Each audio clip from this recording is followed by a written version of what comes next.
जनक ने कहा, ज्ञान, ज्ञेय और ज्ञाता ये तीनों यथार्थ नहीं। जिसमें ये तीनों भासते हैं मैं वही निरंजन। ज्ञानम ज्ञेयम तथा ज्ञाता त्रितयम नास्ति वास्तवम। जो भी दिखाई पड़ रहा है, जिससे दिखाई पड़ रहा है, और इन दोनों के बीच जो संबंध है ज्ञान का या दर्शन का। जनक कहते हैं, आज मैं जागा और मैंने देखा ये सब स्वप्न है। जो जागा है और जिसने इन तीनों को देखा स्वप्न की भांति तिरोहित होते, वही केवल सत्य है। तो तुम साक्षी को दृष्टा मत समझ लेना। भाषा कोश में तो साक्षी का अर्थ दृष्टा ही लिखा है, लेकिन साक्षी दृष्टा से भी गहरा है। दृष्टा में साक्षी की पहली झलक मिलती है, साक्षी में दृष्टा का पूरा भाव, पूरा फूल खिलता है। दृष्टा तो अभी भी बटा है। दृष्टा है तो दृश्य भी होगा, और दृष्ट और दृष्टा है तो दोनों के बीच का संबंध दर्शन ज्ञान भी होगा। तो अभी तो खंड है। जहां जहां खंड है वहां वहां स्वप्न है, क्योंकि अस्तित्व अखंड है। जहां जहां हम बांट लेते हैं, सीमाएं बनाते हैं, वे सारी सीमाएं व्यावहारिक है, पारमार्थिक नहीं। अपने पड़ोसी के मकान से अलग करने को तुम एक रेखा खींच लेते, एक दीवार खड़ी कर देते, बागुड़ लगा देते, लेकिन पृथ्वी बटती नहीं। हिंदुस्तान पाकिस्तान को अलग करने के लिए तुम नक्शे पर सीमा खींच देते, लेकिन सीमा नक्शे पर ही होती। पृथ्वी अखंड है। तुम्हारे आंगन का आकाश और तुम्हारे पड़ोसी के आंगन का आकाश अलग अलग नहीं। तुम्हारे आंगन को बांटने वाली दीवार आकाश को नहीं बांटती। जहां जहां हमने बांटा है वहां जरूरत है, इसलिए बांटा है। उपयोगिता है बांटने की, सत्य नहीं है बांटने में। सत्य तो अनबटा है। और जो गहरे से गहरा विभाजन है हमारे भीतर, वो है देखने वाले का, दिखाई पड़ने वाले का। जिस दिन ये विभाजन भी गिर जाता है तो आखिरी राजनीति गिरी, आखिरी नक्शे गिरे, आखिरी सीमाएं गिरी। तब जो शेष रह जाता है अखंड, उसे क्या कहें? वो दृष्टा नहीं कहा जा सकता अब, क्योंकि दृश्य तो खो गया। दृश्य के बिना दृष्टा कैसा?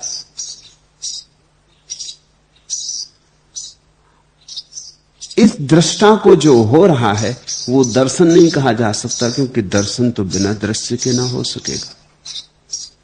तो दृष्टा, दर्शन और दृश्य तो एक साथ ही बंधे। तीनों होंगे तो साथ होंगे, तीनों जाएंगे तो साथ जाएंगे। तुमने देखा, कोई भी स्वप्न जाता है तो पूरा, होता है तो पूरा। तुम ऐसा नहीं कर सकते कि स्वप्न में से थोड़ा सा हिस्सा बचा लो, या कि कर सकते हो।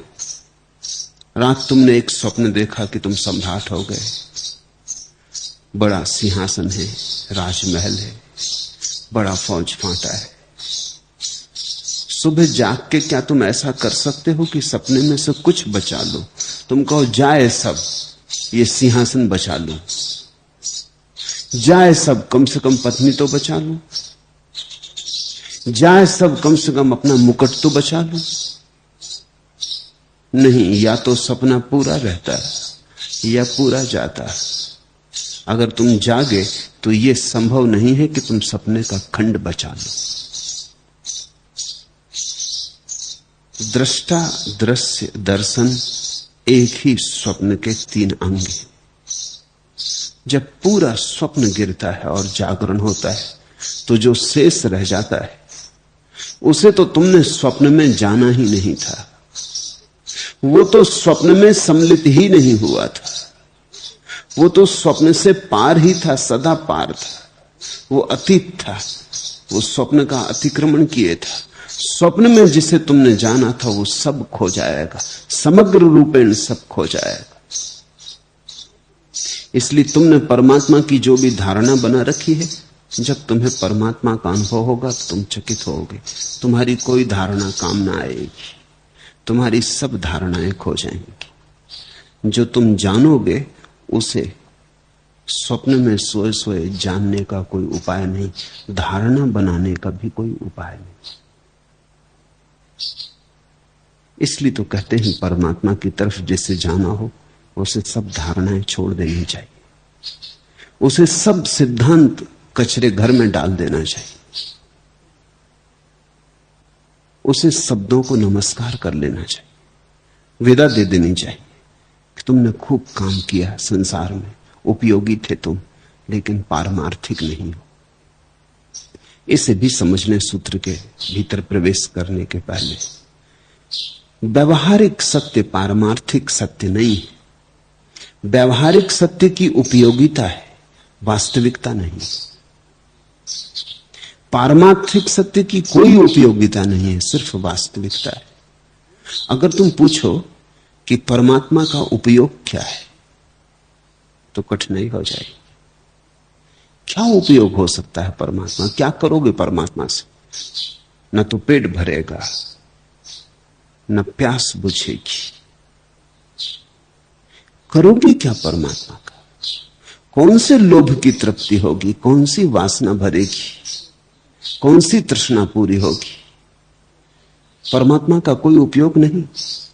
परमात्मा के कारण तुम महत्वपूर्ण न हो जाओगे, परमात्मा के कारण तुम शक्तिशाली न हो जाओगे, परमात्मा के कारण इस संसार में तुम्हारी प्रतिष्ठा न बढ़ जाएगी।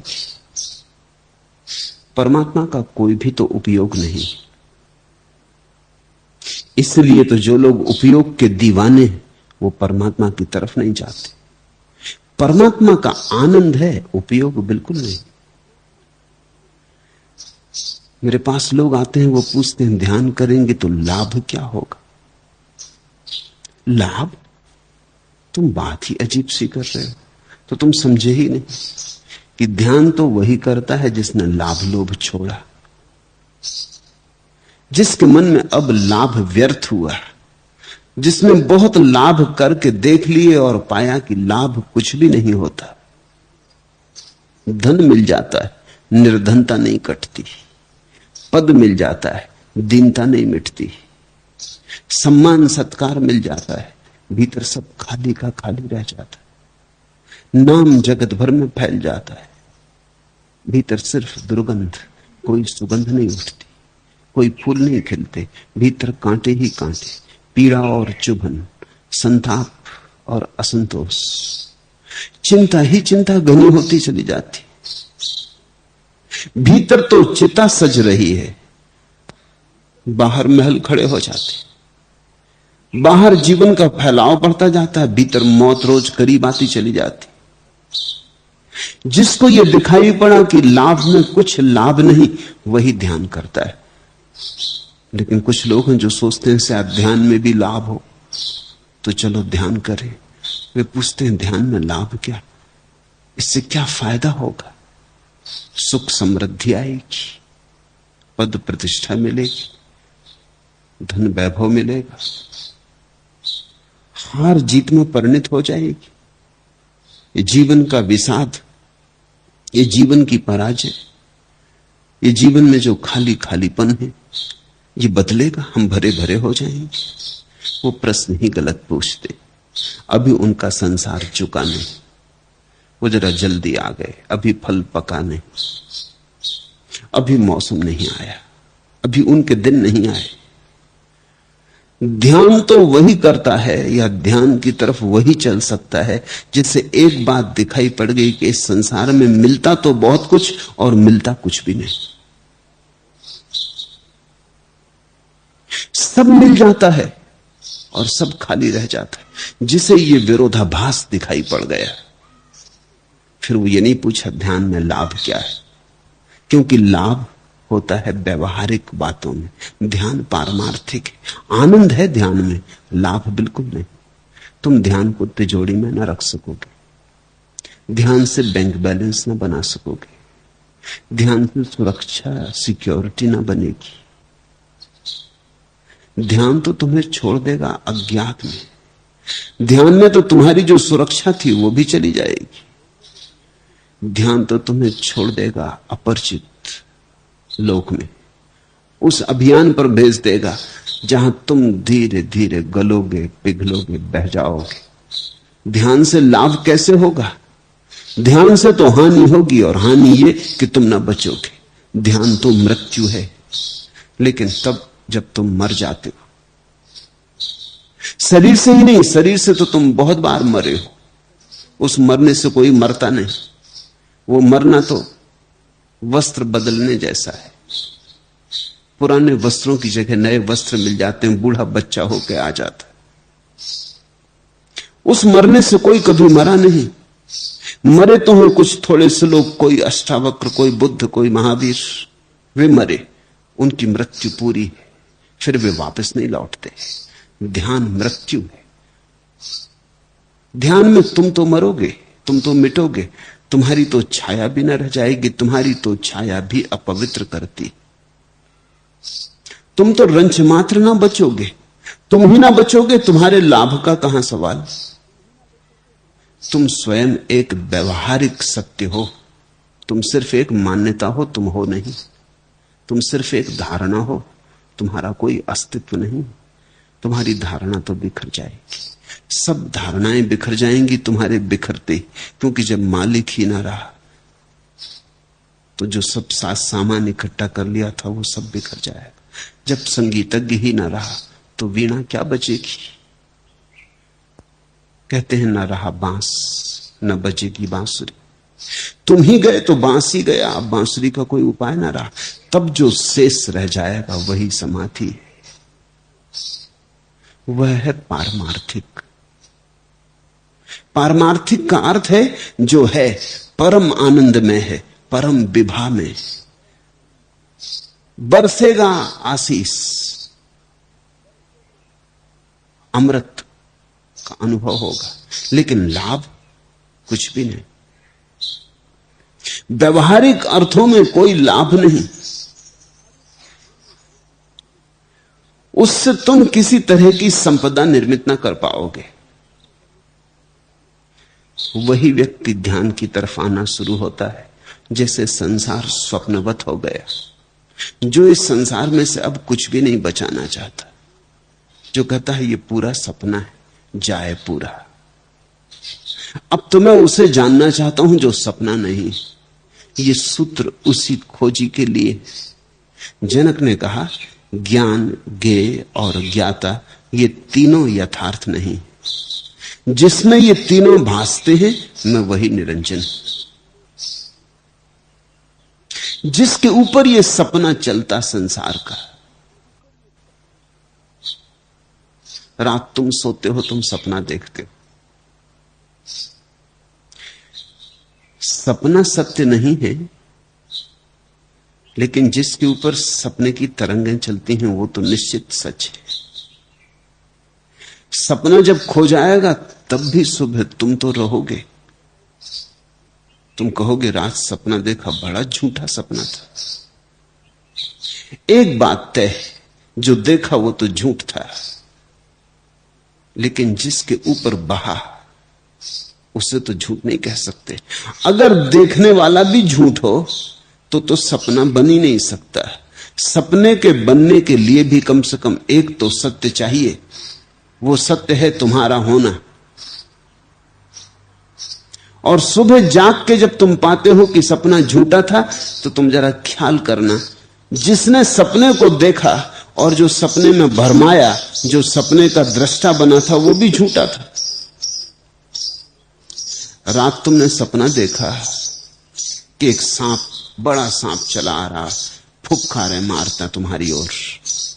जिसने देखा सपने में वो कप गया, वो घबरा गया, वो पसीने पसीने हो भागने लगा, पहाड़ पर्वत पार करने लगा और सांप पीछा कर रहा है और तुम भागते हो और उसकी फुफकार तुम्हें सुनाई पड़ रही।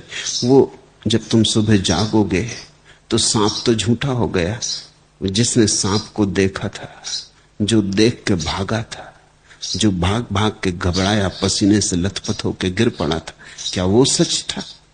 वो भी झूठ हो गया। सपना भी झूठ हो गया, सपने का दृष्टा भी झूठ हो गया।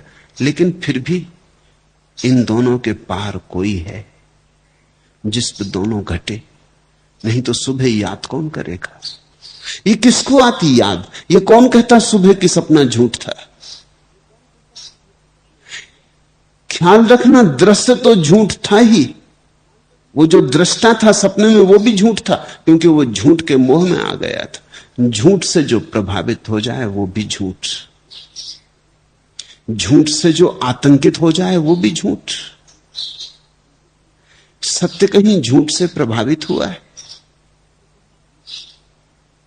झूठे से जो भयभीत हो जाए वो भी झूठ। झूठ को जो मान ले कि सच है वो भी झूठ। झूठ को मानने में ही हम झूठ हो जाते। दोनों गए। जैसे सुबह जागता कोई, ऐसे ही एक दिन अंतिम जागरण आता, ध्यान का, समाधि का, साक्षी का। उस दिन तुम पाते हो सब झूठ था।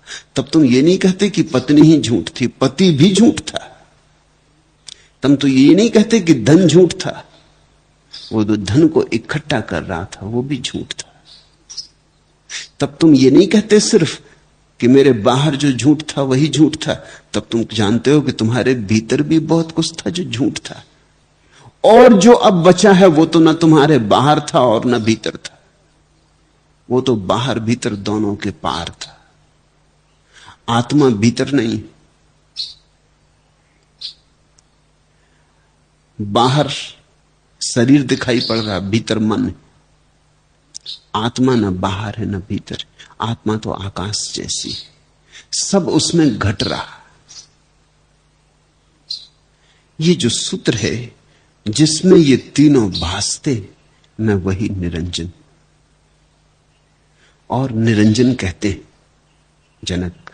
निरंजन का अर्थ होता है निर्दोष। ऐसी निर्दोषिता जिसे खंडित करने का कोई उपाय नहीं, ऐसा कुंवारापन जो कभी व्यभिचारित नहीं होता। निरंजन का अर्थ होता है ऐसी पवित्रता जिसके अपवित्र होने की कोई संभावना नहीं, कोई उपाय ही नहीं। जो अपवित्र हो जाए वो निरंजन नहीं। जो सपने में दब जाए और सपने में खो जाए वो निरंजन नहीं। जो झूठ से आंदोलित हो जाए वो निरंजन नहीं।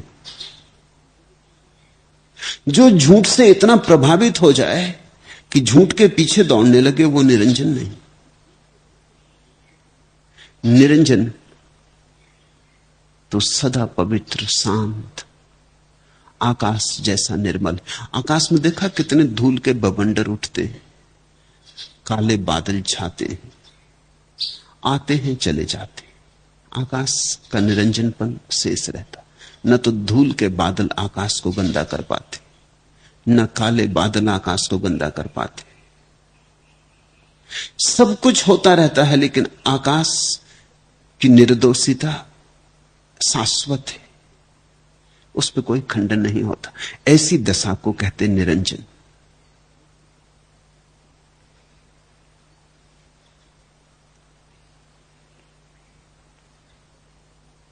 फिर से दोहरा दूं, तुमने जो अब तक जाना है उसमें से कुछ भी सच नहीं। तुमने अब तक जो माना है उसमें से कुछ भी सच नहीं। तुम्हारा सब असत्य है, क्योंकि अभी तो तुम ही असत्य हो। असत्य असत्य का मेल होता, सत्य असत्य का कोई मेल नहीं होता। उन्हें मिश्रित नहीं किया जा सकता। अभी तक तुमने जो भी जाना है वो सभी असत्य है। तुमने वेद पढ़े, कुरान पढ़ी, बाइबल पढ़ी, गीता पढ़ी, तुमने जो पढ़ लिया वो वहां लिखा नहीं। तुमने वही पढ़ लिया जो तुम अपनी अज्ञान की दशा में पढ़ सकते हो। तुमने बहुत से संयम साधे, मगर तुम्हारे सब संयम झूठ को ही साधने में सहयोगी होते हैं, क्योंकि तुम ही अभी झूठ हो। तुम संयम कैसे साधोगे? तुम्हारा संयम भी सपना ही होगा। तुमने तप भी किए, दान भी किए, तुमने उपवास भी किए, तुमने पूजा प्रार्थना भी की, लेकिन सब व्यर्थ गई, सब पानी में बह गई, क्योंकि मौलिक बात, आधारभूत बात तुम्हें ख्याल में नहीं आई। कल मैं बच्चों का एक गीत पढ़ रहा था। नदी घाट से बांझ लदे, चले शहर को 5 गधे। पहला बोला मैं राजा, कहा दूसरे ने जा जा। बोला तीसरा बंद करो झगड़ा, क्योंकि तीसरा था तगड़ा। चौथे ने प्रस्ताव किया, चालाकी से काम लिया।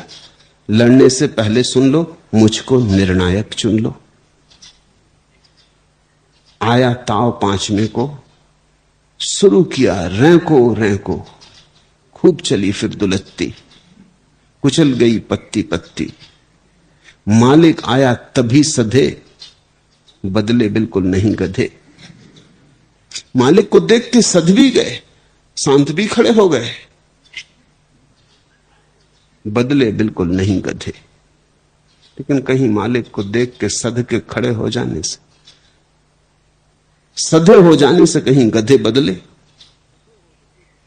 तो कुछ गधे हैं जो बाजार में तुम्हें मिलेंगे, कुछ गधे तुम्हें आश्रमों में मिलेंगे। सधे बधे गधे, मगर बदले बिल्कुल नहीं गधे। कोई धन के पीछे पागल है, कोई धन छोड़ने के पीछे पागल है, लेकिन धन का प्रभाव दोनों पर है। धन से छूट नहीं होती दिखती, धन छूट जाता है तो भी धन से छूट होती नहीं दिखती। कोई स्त्रियों के पीछे दीवाना है, कोई स्त्रियों से घबरा के भाग गया है। फर्क कहां? दिशा बदल गई, मूर्ता नहीं बदली, बदले बिल्कुल नहीं गधे। घबराहट कि कहीं स्त्री न छू जाए, कि कहीं स्त्री दिखाई न पड़ जाए। ये घबराहट कैसी? अगर तुम्हें दिखाई पड़ गया कि सब सपना है तो घबराहट कैसी? सुबह जाग के अगर कोई कहे कि रात देखा कि सब सपना है, इस कमरे में सांप ही सांप थे, कि सिंह दहाड़ते थे, सब सपना है, लेकिन सुबह हम मुझसे कहें कि चलो कमरे के भीतर गए, वो कहे कि मैं नहीं जाता, सब सपना है, बाकी मैं जाता नहीं, क्यों जाएं? अगर तुम्हें दिखाई पड़ गया कि सपना है तो अब क्या घबराहट? अब तो कमरे के भीतर आ जाओ। नहीं, वो कहता है सब सपना है, सब समझ में आ गया, मगर जाएं क्यों कमरे के भीतर? कमरे के भीतर हम नहीं जाएंगे, हमने कमरे का त्याग कर दिया है। जनक जैसा ज्ञानी बहुत मुश्किल से मिलेगा, क्योंकि जनक ज्ञान को उपलब्ध हुए और महल छोड़ा नहीं। ये परम ज्ञानी की दशा है, क्योंकि जब जान लिया तो छोड़ने को कुछ ना बचा।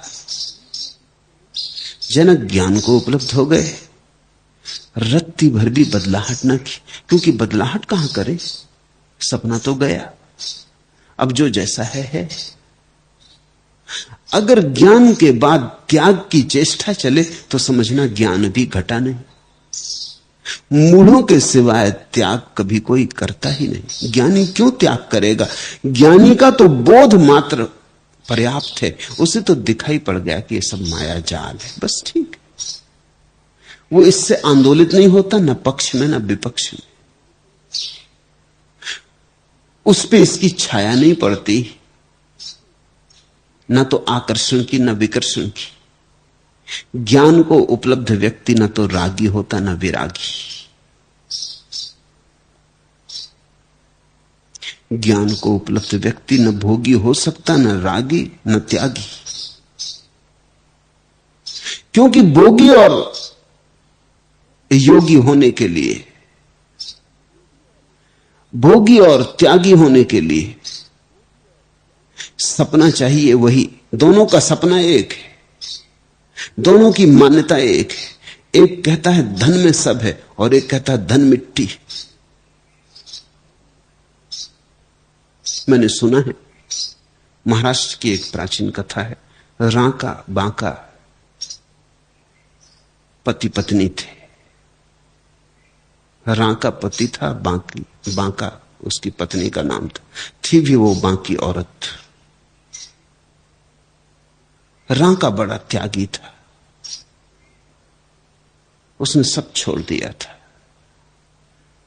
वो भीख भी नहीं मांगता था, वो रोज जाके जंगल से लकड़ी काट लाता और बेच देता। जो बचता उससे भोजन कर लेता। सांझ अगर कुछ बच जाता तो उसको बांट देता। रात फिर भिखमंगे होकर सो जाते, सुबह फिर लकड़ी काटने चला जाता। एक दिन ऐसा हुआ कि वो बीमार था और 3 दिन तक लकड़ी काटने न जा सका, तो 3 दिन घर में चूल्हा न जला। चौथे दिन कमजोर तो था लेकिन जाना पड़ा। पत्नी भी साथ गई सहारा देने को। लकड़ियां काटी। रांका अपने सिर पे लकड़ियों का गट्ठर लिए चलने लगा। पीछे पीछे उसकी पत्नी चलने लगी। राह के किनारे अभी अभी कोई घुड़सवार निकला है, घोड़े के पदचाप बने और धूल अभी तक उड़ रही। और देखा उन्होंने कि किनारे एक असरफियों से भरी थैली पड़ी, शायद घुड़सवार की गिर गई। रांका आगे है। उसके मन में सोच उठा कि मैं तो हूं त्यागी, मैंने तो विजय पाली, मेरे लिए तो धन मिट्टी, मगर पत्नी तो पत्नी। कहीं उसका मन ना आ जाए, लोभ ना आ जाए, कहीं सोचने न लगे रख लो, कभी दुर्दिन में काम आ जाएगी। अब 3 दिन भूखे रहना पड़ा, 1 पैसा पास ना था। ऐसा सोच के उसने जल्दी से असरफियों से भरी थैली पास के गड्ढे में सरका के उसके ऊपर से मिट्टी डाल दी। वो मिट्टी डाल के चुक ही रहा था कि पत्नी आ गई। उसने पूछा क्या करते हो? तो रांका ने कसम खाई थी झूठ कभी न बोलने की, बड़ी मुश्किल में पड़ गया। कहे तो डर लगा कि कहीं ये पत्नी झंझट ना करने लगे, और कहे कि रख लो, हर्ज क्या है, भाग्य ने दी है, भगवान ने दी है, रख लो, कहीं ऐसा ना कहने लगे। स्त्री का भरोसा क्या? साधु सन्यासी स्त्री से सदा डरे रहे।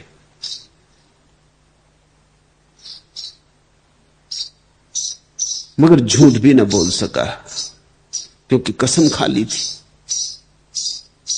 तो उसने मजबूरी में कहा कि सुन, मुझे क्षमा कर और कोई और बात मत उठाना, सत्य कह देता हूं। यहां थैली पड़ी थी ये सोच के कि तेरा लोभ न जग जाए। मैं तो खैर लोभ का त्याग कर चुका, मगर तेरा क्या भरोसा? स्त्री यानी यह स्त्री का कहीं मोक्ष होता है? जब तक वो पुरुष ना हो जाए तब तक मोक्ष नहीं कहते धर्मशास्त्र। सब धर्मशास्त्र पुरुषों ने लिखे, वहां भी बड़ी राजनीति।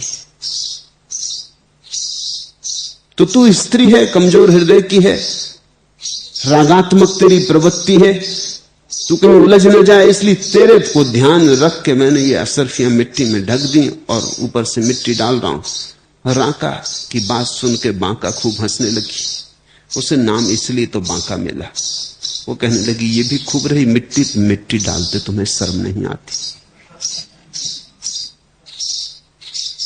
और जरूर तुम्हारे भीतर कहीं लोभ बाकी। जो तुम मुझ में सोचते हो वो तुम्हारे भीतर कहीं छिपा होगा। जो तुम मुझ पे आरोपित करते हो वो कहीं तुम्हारे भीतर दबा पड़ा होगा। तुम्हें अभी सोना सोना दिखाई पड़ता है? तुम्हें अभी भी सोने और मिट्टी में फर्क मालूम होता है? वो तो रोने लगी, तो कहने लगी मैं तो ये सोचती थी कि तुम त्यागी हो गए, ये क्या हुआ? अभी तक धोखा ही चला, तुम मिट्टी पे मिट्टी डाल रहे हो। ये बांका समझती जनक का सूत्र। जनक परम ज्ञान को उपलब्ध हो गए और कुछ भी न छोड़ा। भोग और त्याग दोनों ही अज्ञानी के, वो एक ही सिक्के के 2 पहलू। मेरे पास एक सन्यासी एक दफा मिलने आए, जो उनको साथ ले आए थे मेरे पास तक।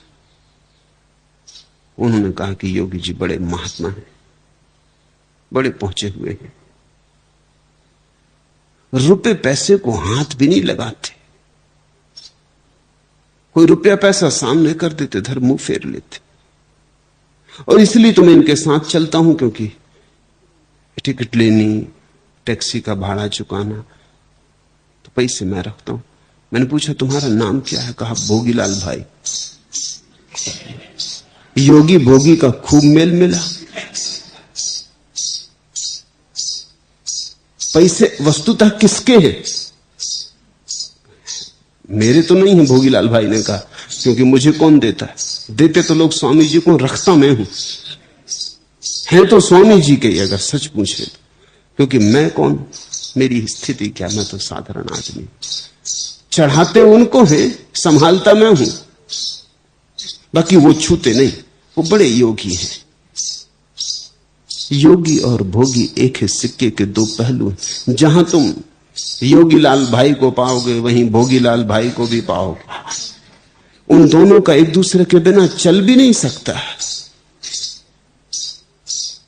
असंभव है, क्योंकि सिक्का कहीं एक पहलू का हुआ है, उसमें दोनों पहलू ही चाहिए। वीतराग पुरुष तो वही है जिसकी ना तो पकड़ अब भोग की है और ना योग की, जिसने जान लिया कि सब सपना है, अब भागना कहां है, न भोगना है न भागना है, अब तो जो हो उसे देखते रहना है, अब तो साक्षी भाव में जीना है। ऐसा हो तो ठीक, वैसा हो तो ठीक, महल हो तो ठीक, झोपड़ी हो तो ठीक, कुछ हो तो ठीक, कुछ ना हो तो ठीक। वीतराग चित्त की दशा भोग और त्याग के पार की दशा है, क्योंकि भोग भी एक सपना है और त्याग भी एक सपना है। दोनों से जो जाग गया वही साक्षी है।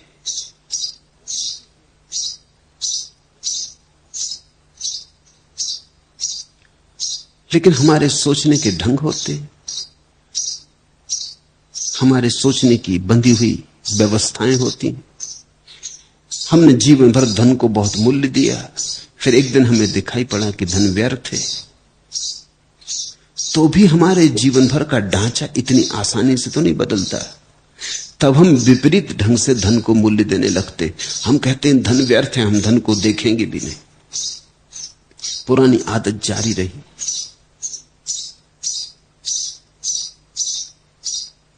मैंने सुना कि मुल्ला नसरुद्दीन एक बार नास्तिक हो गया। अब मुसलमान साधारणतः नास्तिक होते नहीं, इतनी हिम्मत मुसलमान जोड़ा ही नहीं पाते। नास्तिक तो हो गया, लेकिन पुरानी आदत तो नहीं छूटी। मुझे मिलने आया तो मैंने पूछा कि मुल्ला, मैंने सुना तुम नास्तिक हो गए, चलो अच्छा किया, कुछ तो हुए। अब तुम्हारा सिद्धांत क्या? उसने कहा मेरा सिद्धांत बिल्कुल साफ है, मैंने टांग रखा अपने दीवार पर कि कोई ईश्वर नहीं है और पैगंबर मोहम्मद उसके पैगंबर। कोई ईश्वर नहीं है और मोहम्मद उसके पैगंबर। वो पुरानी आदत कि एक ही अल्लाह और एक ही पैगंबर मोहम्मद, उसमें से आधा तो बदला। उतनी तो हिम्मत जुटाएगी कोई ईश्वर नहीं, लेकिन पुरानी आदत। अब ईश्वर नहीं है तो भी मोहम्मद तो पैगंबर है ही। हमारी आदतें ऐसी ही चलती हैं, बड़ी सूक्ष्म है। एक मित्र मुल्ला नसरुद्दीन को मिल गया होटल में, तो उसने कहा यार एक एक पैग हो जाए तो कैसा रहे। मुल्ला ने कहा नहीं भाई, शुक्रिया, बहुत बहुत धन्यवाद। नहीं इसलिए कि एक तो मेरे धर्म में शराब पीने की मनाही, दूसरे जब मेरी पत्नी मरने को थी तो मैंने उसके सामने कसम खा ली है कि कभी शराब न पीऊंगा, और तीसरे अभी अभी मैं घर से पी के चला आया।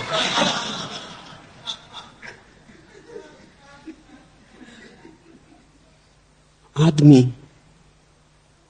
बिना देखे बिना दृष्टा बने कसमें खाता, व्रत ले लेता, त्याग कर देता, संकल्प बना लेता, उससे क्या होगा? उसके सोचने के ढंग तो नहीं बदलते, उसके सोचने की मौलिक प्रक्रिया तो नहीं बदलती। वो पुराने ही ढांचों में नए सिक्के ढालने लगता, लेकिन नए सिक्कों पर मोहरें तो पुरानी ही होती, हस्ताक्षर तो पुराने ही होते। तुम अगर ऐसे ऊपर ऊपर बदलने में लगे रहे तो कभी ना बदलोगे। ये तुम बदलने का धोखा दे रहे हो। बदलाहट तो आमूल होती, जड़मूल से होती। बदलाहट तो एक झंझावात है, एक क्रांति है, जिसमें तुम्हारा सब उखड़ जाता है, जिसमें तुम्हारे देखने, सोचने, विचारने की प्रक्रियाएं समाप्त हो जाती। अभिनव का जन्म होता है। अतीत से तुम्हारा समस्त संबंध विच्छेद हो जाता है। उसमें से कुछ भी तुम बचा के नहीं लाते, किसी भी बहाने से बचा के नहीं लाते। धन में रस था तो तुम त्यागी बन सकते हो, लेकिन तुम्हारा रस धन में ही रहेगा।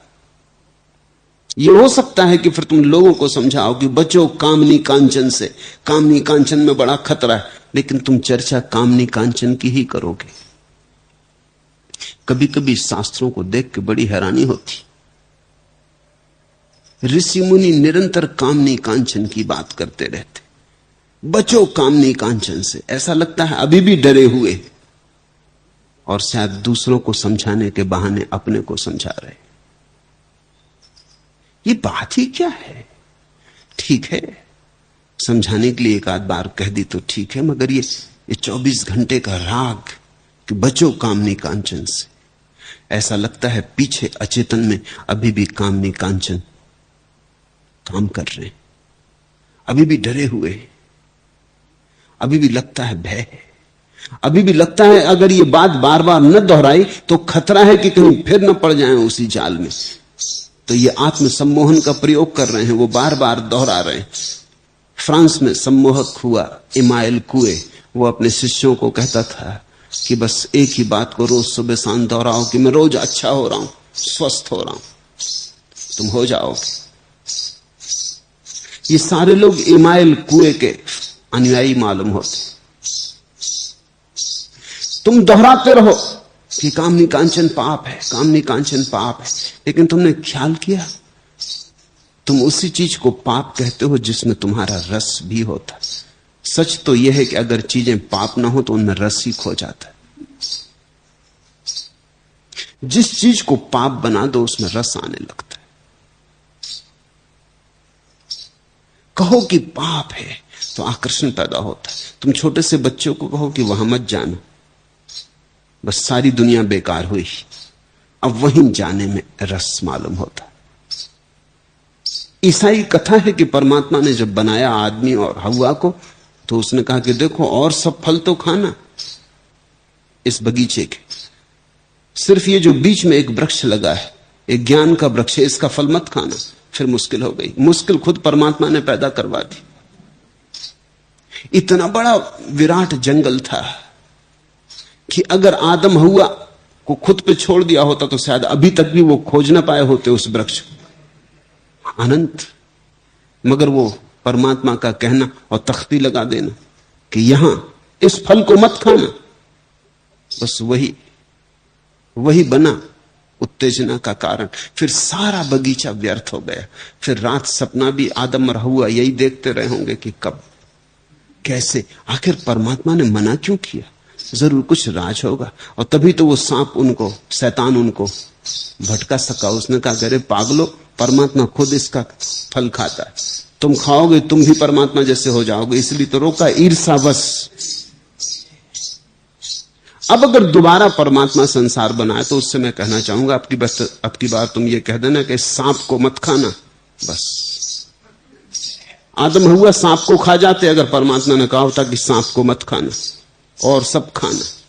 शैतान को खा जाते अगर तख्ती लगा दी होती कि शैतान को छोड़ना, बाकी सब खा जाना। मगर वो तख्ती लगाई थी ज्ञान के वृक्ष पर। निषेध आमंत्रण बन जाता है।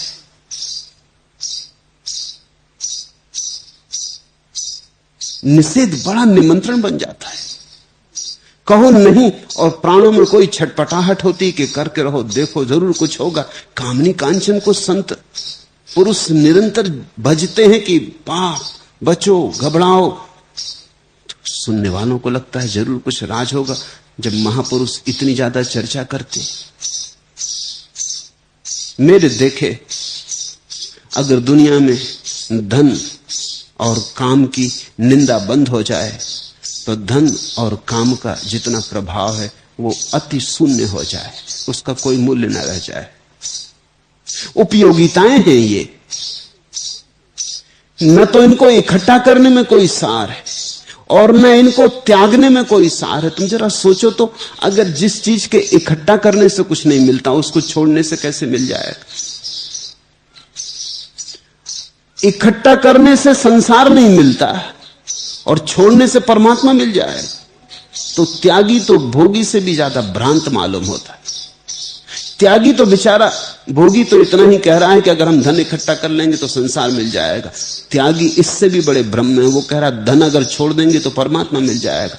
लेकिन लगता ऐसा है कि धन से ही सब मिलता है, चाहे संसार चाहे परमात्मा।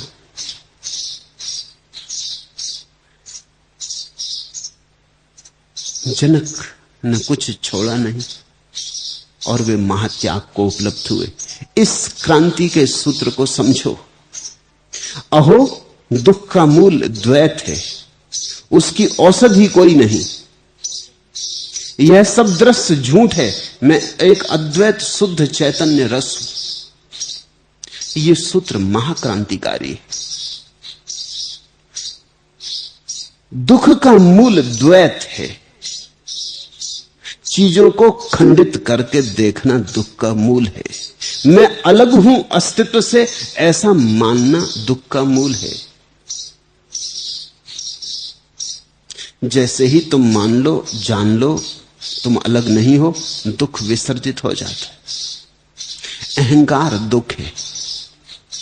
अहंकार का अर्थ है हम भिन्न हैं, हम अलग हैं, मैं अकेला हूं और सारे संसार से मुझे लड़ना है। जीत मुझ पे निर्भर होगी। सारा संसार दुश्मन, ये सारा अस्तित्व मेरे विरोध में है, मुझे मिटाने को तत्पर है। तो बड़ी प्रतिस्पर्धा है, बड़ी प्रतियोगिता है। ऐसा व्यक्ति रोज रोज दुख में पड़ता चला जाएगा, क्योंकि वो जिससे लड़ रहा है उससे हम अलग नहीं है। ये तो ऐसे हुआ कि सागर की एक लहर सागर से लड़ने लगे तो कष्ट में पड़ जाएगी, पागल हो जाएगी। जल्दी ही तुम उसे किसी मनोवैज्ञानिक के कोच पर लेटा हुआ पाओगे इलाज करवाते। जल्दी ही किसी पागल खाने में कैद पाओगे अगर कोई लहर सागर से लड़ने लगे। लहर सागर से कैसे लड़ेगी? लहर तो सागर ही है, सागर ही लहराया है लहर में। हम उस अरूप के रूप हैं, हम उस एक के भिन्न भिन्न आकार हैं, हम उस अनंत की ही लहरें हैं, तरंगे हैं। हम में वही तरंगायित हुआ है, वही तुम्हारे भीतर सुन रहा है, वही मेरे भीतर बोल रहा है, वही तुम्हारी आंखों से देख रहा है, वही तुम्हारे कानों से सुन रहा है, वही यहां बैठा है, वही बरस रहा बाहर, वही वृक्षों में हरा भरा है, एक ही है। जनक कहते हैं जिसने दो माना वो भ्रांति में पड़ा, वो दुख में पड़ा, क्योंकि दो मानते ही हिंसा शुरू हो जाती, संघर्ष शुरू हो जाता है, लड़ाई शुरू हो जाती। फिर विश्राम कहां? जिसने एक जाना फिर लड़ना किससे? तुम्हारे शत्रु में भी वही है, और जब मौत आए तुम्हारे द्वार तो मौत में भी वही आएगा, उसके अतिरिक्त तो कोई है ही नहीं। तुम्हारी बीमारी में भी वही है, स्वास्थ्य में भी वही है, जवानी में बुढ़ापे में भी वही है। सफलता और विफलता में भी वही, अनेक अनेक रूपों में वही आता, बस वही आता, कोई और आने को नहीं। ऐसी जिसकी प्रतीति गहन हो जाए फिर उसे दुख कहां। द्वैत मूल महो दुखम नान्यत दयास्ति भेषजम दृश्य मेत मृषा सर्वम एको अहम छिद्रो सो अमलम। दुख का मूल द्वैत, उसकी औषधि कोई नहीं। अमेरिका के एक बहुत विचारशील व्यक्ति ने, फ्रैंकलिन जोन ने एक किताब लिखी है। किताब का नाम है नो रेमेडी, औषधि कोई नहीं। इस सूत्र की व्याख्या है पूरी किताब। शायद इस सूत्र का फ्रैंकलिन जोन्स को कोई पता भी नहीं, लेकिन बस एक इस छोटे से सूत्र की व्याख्या है, औषधि कोई नहीं। तस्य भेषजम अन्यत अस्ति, बस कोई औषधि नहीं। इससे तुम थोड़े चौंकोगे भी, घबराओगे भी, क्योंकि तुम बीमार हो और औषधि की तलाश कर रहे हो, तुम उलझे हो, कोई सुलझाव चाहते हो, तुम परेशानी में हो, तुम कोई हल खोज रहे हो, तुम्हारे पास बड़ी समस्याएं हैं, तुम समाधान की तलाश कर रहे हो, इसलिए तुम मेरे पास आ गए हो। और अष्टावक्र की ये गीता में जनक का उद्घोष है कि औषधि कोई नहीं। इसे समझना ये बड़ा महत्वपूर्ण, इससे महत्वपूर्ण कोई बात खोजनी मुश्किल है।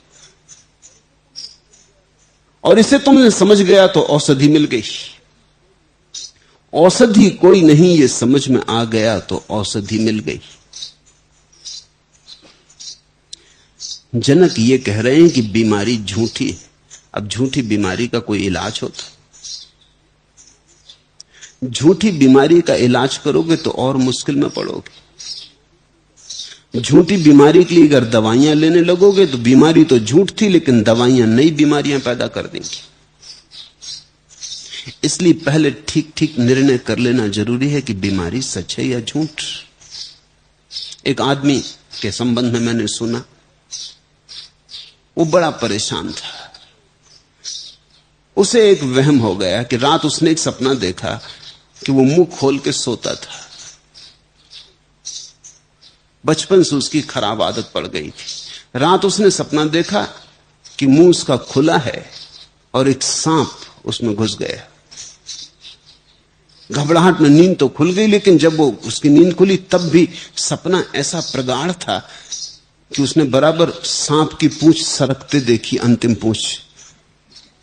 वो चीखा भी, चिल्लाया भी, लेकिन तब तक वो कंठ के अंदर उतर गया।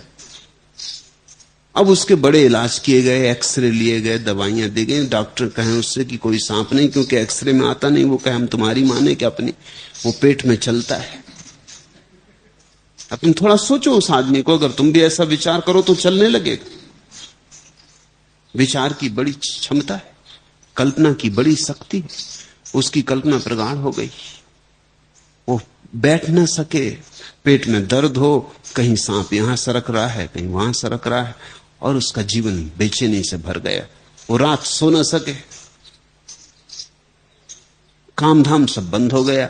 चिकित्सकों के पास जाए, वो कहें कि सांप हो भीतर तो हम इलाज करें, कुछ है ही नहीं।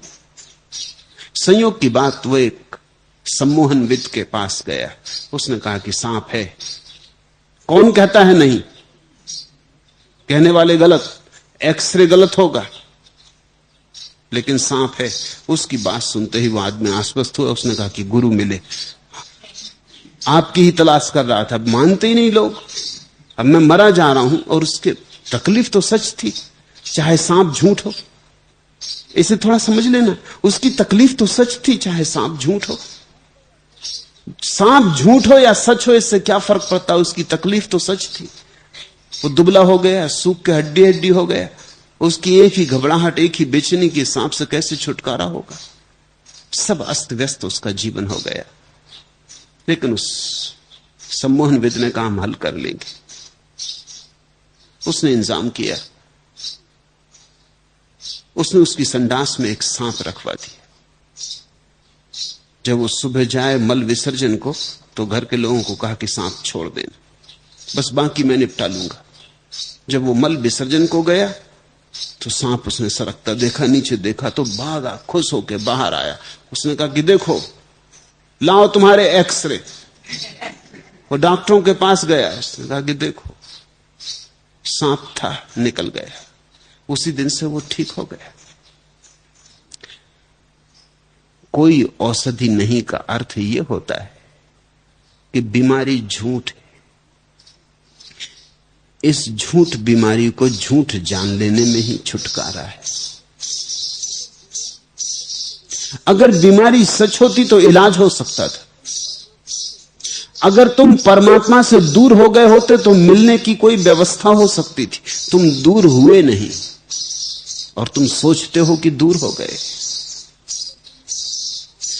अगर तुमने अपनी आत्मा से संबंध छोड़ दिया होता तो कोई रास्ता बना लेते, कोई सेतु बनता, विज्ञान कोई उपाय खोज लेता कि फिर से कैसे जुड़ा जाए। लेकिन तुम कभी आत्मा से अलग हुए नहीं, तुम जुड़े हो।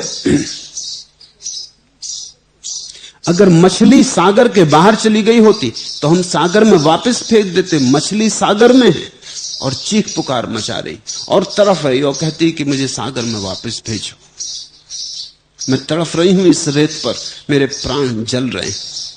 क्या करोगे? एक ही उपाय है कि हम मछली को जगाएं कि सागर तेरे चारों तरफ, तू कभी छूटी नहीं सागर से। अगर तुम्हें यह बात ख्याल में आ जाए तो परमात्मा को पाने के जितने उपाय हैं वो झूठी बीमारी को मिटाने की औषधियां हैं। इसलिए मैं कहता हूं यह वचन महाक्रांतिकारी। यह वचन यह कह रहा है कि तुम परमात्मा हो, तुम्हें होना नहीं है। तुम्हें उपाय नहीं करना है परमात्मा होने का, सब उपाय व्यर्थ है। और जितने तुम उपाय अनुष्ठान करोगे उतने ही तुम भटकते रहोगे। अनुष्ठान बंधन है। इस सूत्र का ठीक ठीक अर्थ होगा, योग में मत भटकना, उपाय में मत लगना। उपाय तुम्हें दूर ले जाएगा, क्योंकि तुम जिसे खोज रहे हो उसे कभी खोया नहीं, अभी मौजूद है, यही मौजूद है। इसी क्षण तुम परमात्मा हो, बेशर्त तुम परमात्मा हो। परमात्मा होना तुम्हारा स्वभाव है।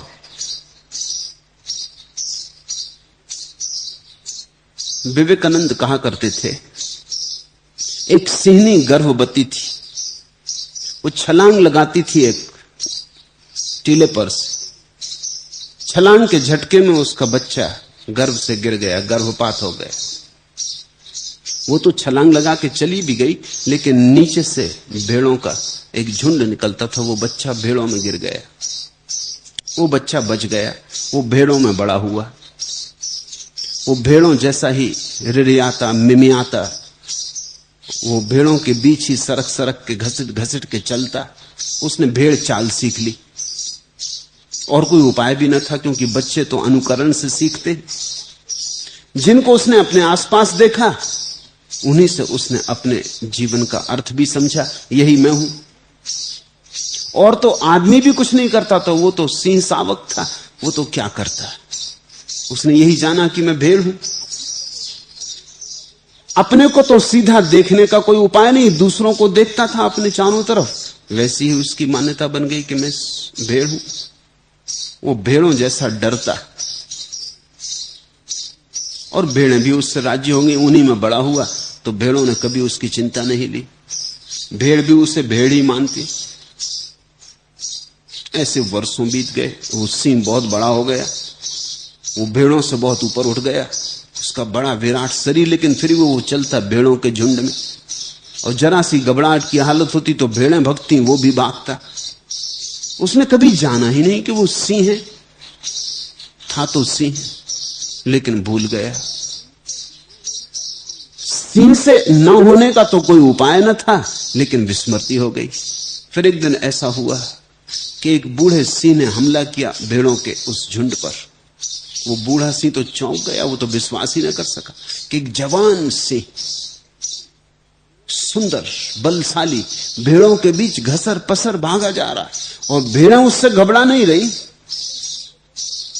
और इस बूढ़े सिंह को देखकर सब भागे, बेतहासा भागे, रोते चिल्लाते भागे। इस बूढ़े सिंह को भूख लगी थी लेकिन भूख भूल गई। इसलिए तो ये चमत्कार समझ में ना आया कि ये हो क्या रहा है।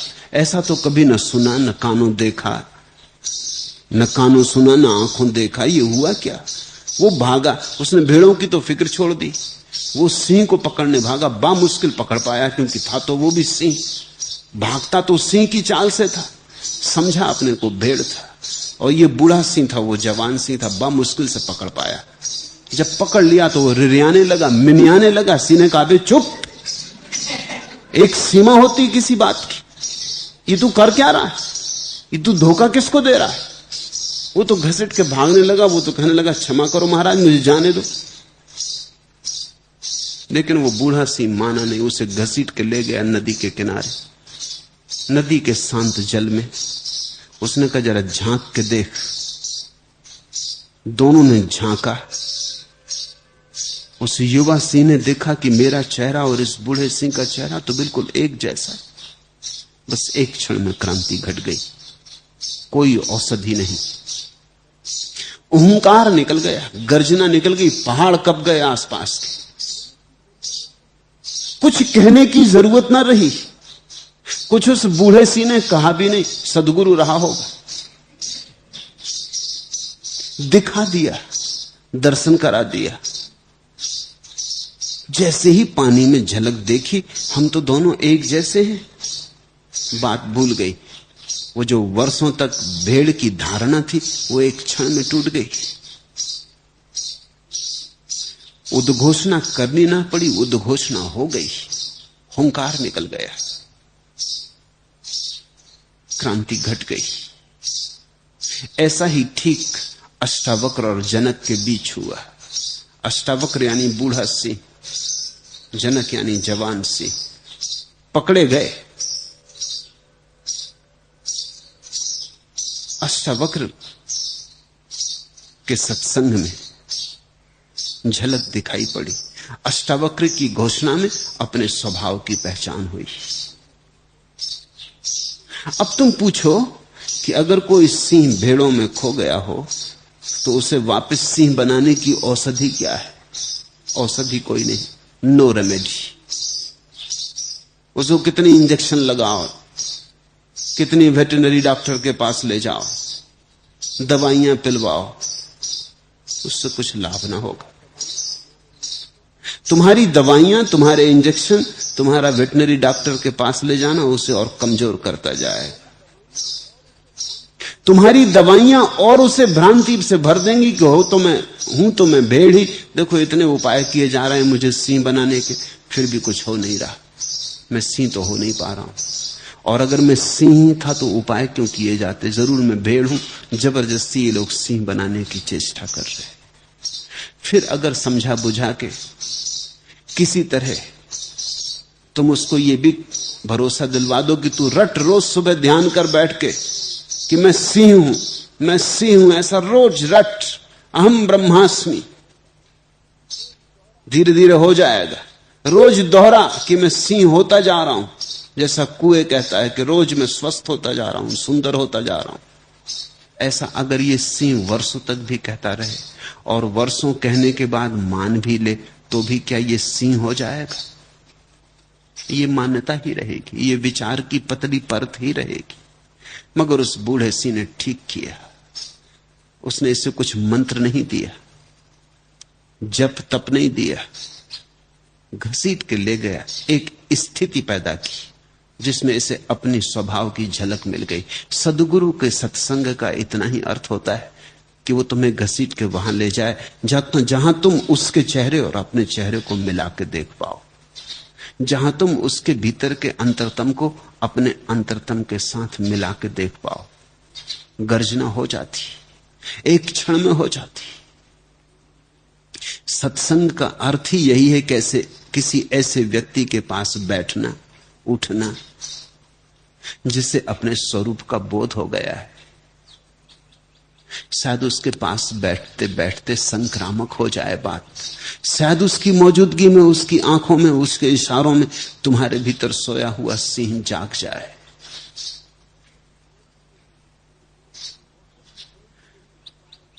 औषधि कोई भी नहीं, उपाय कोई भी नहीं, विधि कोई भी नहीं।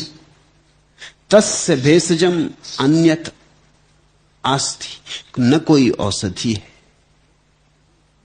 क्योंकि ये सब दृश्य झूठ है। उस सिंह का भेड़ होना झूठ था, वो सारा दृश्य झूठ था। माना था इसलिए सच मालूम हो रहा था, जिस क्षण जाना उसी क्षण झूठ हो गया। वो स्वप्नबद्ध था। मैं एक अद्वैत शुद्ध चैतन्य रस हूं। सुनो इस शब्द को, मैं एक अद्वैत शुद्ध चैतन्य रस हूं। अहो द्वैत मूलम यत दुखम, सभी दुख द्वैत से पैदा होते। तस्य भेषजम अन्यत आस्ति, इस दुख से छुटकारे के लिए कोई औषधि नहीं। सतत सर्वम दृश्यम मृषा, क्योंकि सब झूठ है, सब स्वप्नवत है। अहम एका अमला छिद्र रसा, मैं एक शुद्ध चैतन्य रस हूं। ये गर्जना तुम्हारे भीतर उठेगी। इसे तुम पुनरुक्त मत करना, तुम सिर्फ समझना, तुम सिर्फ आंख खोल के देखना, कान खोल के सुनना। अष्टावक्र की गीता में कोई विधि नहीं, यही उसकी महिमा है। उसमें कोई उपाय नहीं बताया है कि कैसे परमात्मा तक पहुंचो। उसमें तो इतना ही कहा है कि तुमने कभी परमात्मा को खोया नहीं, बस जागो, खोलो आंख और पहचानो अपने स्वरूप को। मैं शुद्ध बोध हूं, मुझसे अज्ञान के कारण उपाधि की कल्पना की गई। इस प्रकार नित्य विचार करते हुए मैं निर्विकल्प में स्थित हूं। जिस क्षण तुम्हें दिखाई पड़ना शुरू हो जाएगा कि स्थिति क्या है, उस क्षण तुम छोड़ोगे नहीं, कुछ त्यागने को ना बचेगा, सारा स्वप्न खो जाएगा, तुम सिर्फ एक अहोभाव से भरे रह जाओ। अगर तुमने सोच विचार करके, तर्क से, चिंतन मनन से अपने को राजी कर लिया कि नहीं ये सब स्वप्न है, तो इससे कुछ हल ना होगा। ये तुम्हारी बौद्धिक धारणा नहीं होनी चाहिए, ये तुम्हारा अस्तित्वगत अनुभव होना चाहिए। मैंने सुना है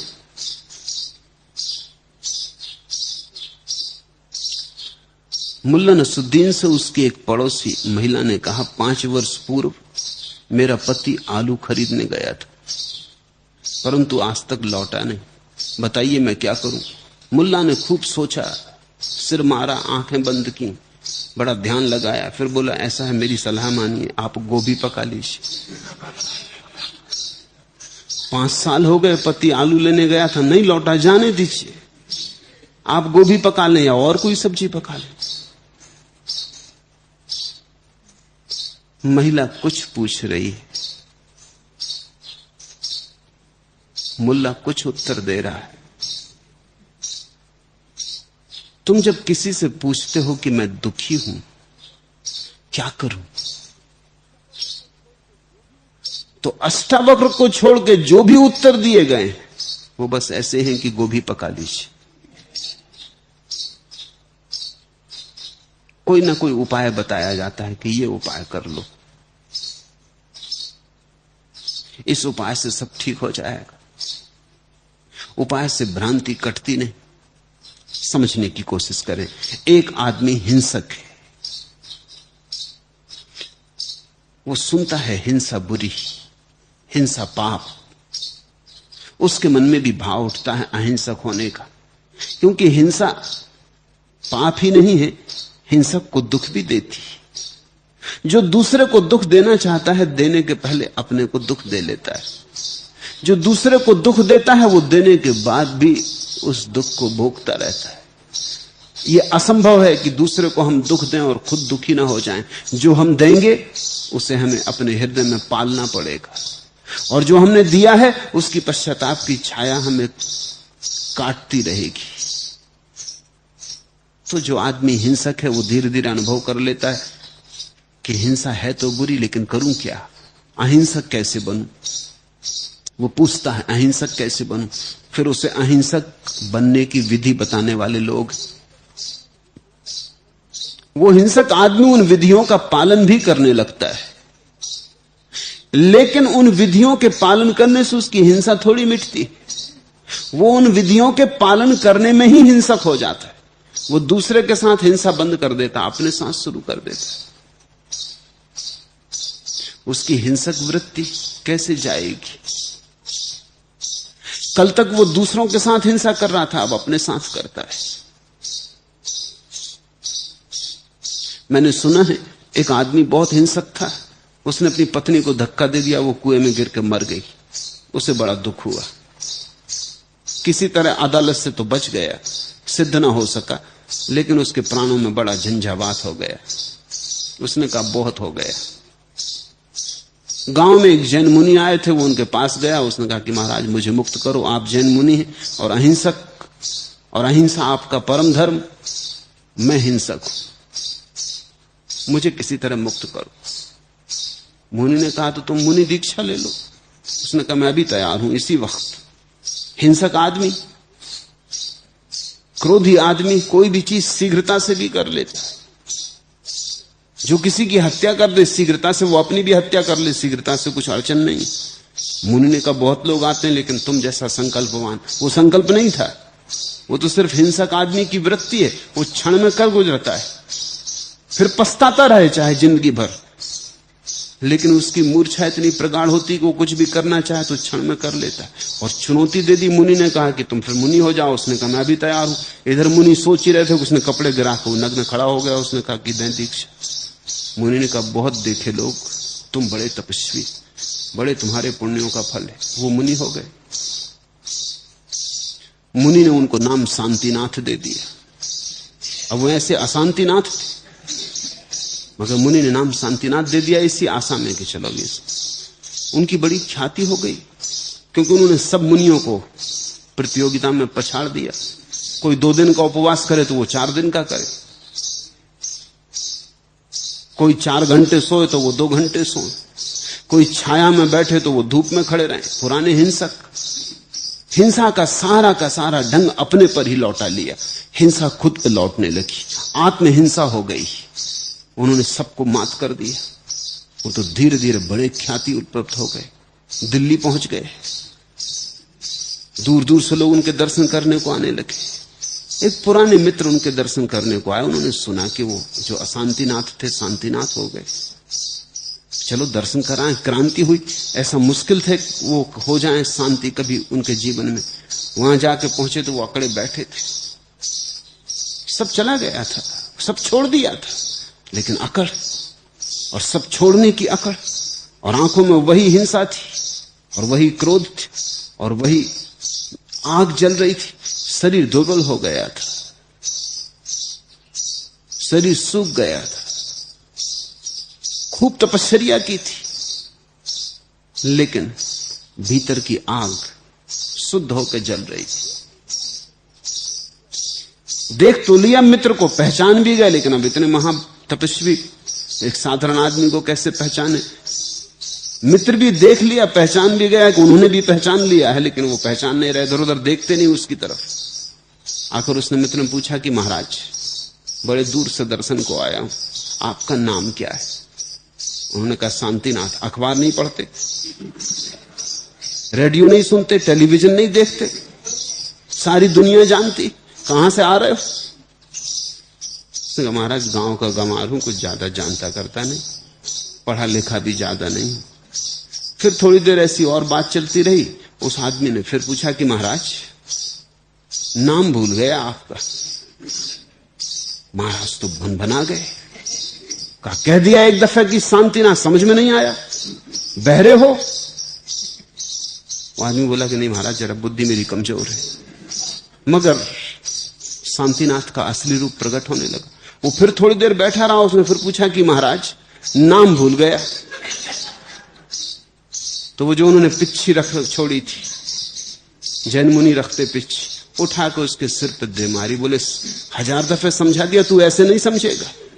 शांतिनाथ। उसने कहा महाराज बिल्कुल समझ गए, अब बिल्कुल कभी नहीं भूलेगा। इतनी हम जानना चाहते थे कुछ फर्क हुआ कि नहीं हुआ। आप बिल्कुल वही है।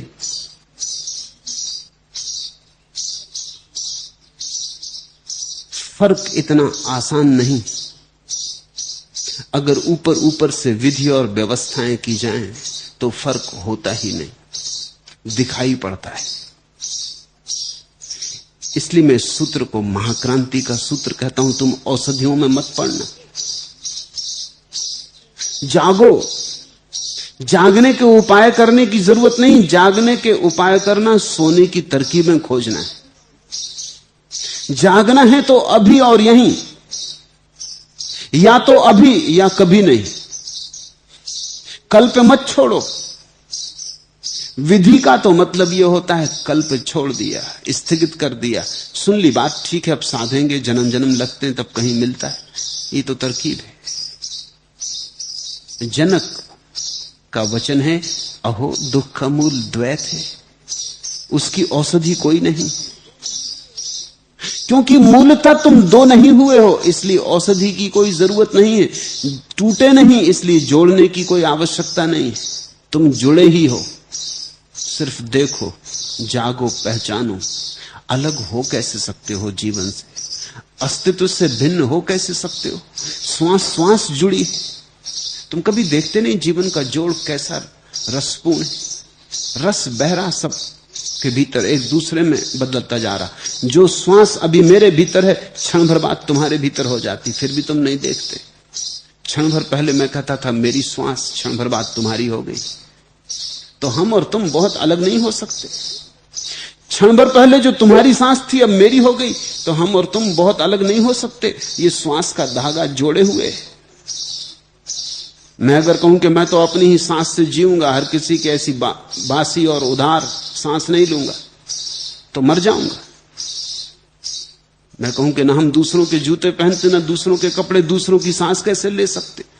तो ये सारी हवा दूसरों की सांस है। ये हजारों नासापुटों में जा रही आ रही। और ध्यान रखना, आदमियों को नहीं है इसमें सम्मिलन, पशु पक्षी गधे घोड़े सब, वृक्ष भी श्वास ले रहे छोड़ रहे। हम सब जुड़े। देखो तुम प्राण का ये सागर, उसमें हम सब जुड़े। अभी नाशपाती का फल लगा या आम लगा या सेव लगा, वृक्ष पर लगा, इससे तुम खा जाओ। जो रसधार नाशपाती में बहती थी, 24 घंटे बर्बाद तुम्हारा खून हो जाएगी, तुम्हारी हड्डी बनने लगेगी, तुम्हारी मज्जा हो जाएगी, तुम्हारा मस्तिष्क बन जाएगी। फिर एक दिन तुम मरोगे, फिर तुम खाद बन जाओगे, फिर कोई वृक्ष तुम में से रस ले लेगा, फिर फल बन जाएगा। तुम जब वृक्ष से नाशपाती को तोड़ के ला रहे हो तो ऐसा मत सोचना सिर्फ नाशपाती है, तुम्हारे बाप दादे उसमें हो सकते, क्योंकि सभी जमीन में गिर जाते, फिर जमीन में मिल जाते, सब खाद बन जाते, फिर फल बनते। वृक्ष आदमियों में उतरते रहते, आदमी वृक्षों में उतरते रहते। एक वर्तुल है, एक वर्तुल घूम रहा। जो चांद तारों में है वो तुम्हारे शरीर में आ जाता, जो तुम्हारे शरीर में है वो चांद तारों में चला जाता। हम सब जुड़े हैं, हम पृथक नहीं हैं, हम पृथक हो नहीं सकते। हम सब परस्पर निर्भर हैं। न तो कोई परतंत्र है और न कोई स्वतंत्र है। हमारे जीवन की स्थिति को ठीक नाम अगर देना हो तो वह है परस्पर तंत्रता, इंटरडिपेंडेंस। हम एक दूसरे से जुड़े, जैसे लहरें जुड़ी ऐसे हम जुड़े। इस जोड़ के प्रति जागो। औषधि कोई भी नहीं, और औषधियां बड़े उलझन लाती। काम वासना से थक गए, परेशान हो गए, तो ब्रह्मचर्य की औषधि मिल जाती कि चलो ब्रह्मचर्य साथ हो। फिर तुम ब्रह्मचर्य थोपने लगते हो, फिर जबरदस्ती थोपा हुआ ब्रह्मचर्य और नई उलझने लाता है, फिर तुम्हारा चित्त और भी काम विकार से ग्रस्त हो जाता है। जिसे तुमने बाहर से रोक दिया फिर वो भीतर चलने लगता, घाव बन जाता है। इन घावों से सावधान रहना। ये घाव बना बना के ही तुम रुग्ण और बीमार हो गए। जीवन को सहज स्वीकार करो। जीवन जैसा है उससे अन्यथा होने की चेष्टा भी मत करो। जीवन जैसा है ऐसा ही परमात्मा ने चाहा है। तुम इस चाह में अपने को विसर्जित कर दो। तुम कह दो तेरी मर्जी पूरी हो, तुम अपनी मर्जी बीच में मत लाओ। तुम कहो जो तू दिखाएगा देखेंगे, जैसा तू चलाएगा चलेंगे, जहां तू पहुंचाएगा पहुंचेंगे। तू डुबाएगा मझधार में तो वही हमारा किनारा। पहुंचा देगा तो पहुंच जाएंगे, नहीं पहुंचाएगा तो भी पहुंच गए, क्योंकि हम तेरे ऊपर छोड़ते। समर्पण की ये दशा तुम्हें एकदम निर्भर कर जाएगी। इसको अष्टावक्र ने कहा है चित्त की आंतरिक स्थिति में विश्राम, चैतन्य में विश्राम। फिर कहीं जाना नहीं, कुछ होना नहीं, कुछ बनना नहीं। ये सब अहंकार के ही खेल हैं। तुम कहते हो ये बन के रहूंगा।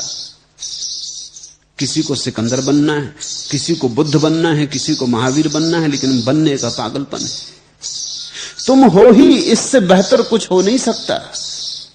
पूर्ण तुम में विराजमान है। तुम लाख उपाय करो तो तुम पूर्ण से नीचे नहीं गिर सकते, क्योंकि पूर्ण तुम्हारा स्वभाव है।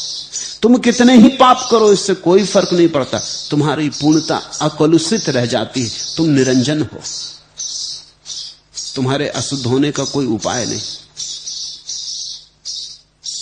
इस सत्य में अपने को समर्पित कर देते ही क्षण भर में क्रांति घटित हो जाती। अहो दुख का मूल द्वैत है, उसकी औषधि कोई नहीं। यह सब दृश्य झूठ है, मैं एक अद्वैत शुद्ध चैतन्य रस हूं। उस रस को पहचानो, वही रस सब में बह रहा, कहीं वृक्षों में हरा होकर, कहीं पक्षियों में गुनगुनाहट होकर। वही रस मुझसे बोल रहा, वही रस तुम में सुनने चला आया है। हम उस एक ही महत रस की तरंगे। फिर कहां जाना, फिर क्या होना, फिर न कोई भविष्य है, न कोई लक्ष्य, न जीवन में फिर कोई प्रयोजन। फिर जीवन तो एक महोत्सव है। ये प्रतिपल चल रहा नृत्य, इसमें सम्मिलित हो जाओ। इससे झगड़ो मत, इसमें व्यर्थ तनाव मत खड़े करो। छोड़ दो अपने को इस बहाव में। ये गंगा जा रही सागर।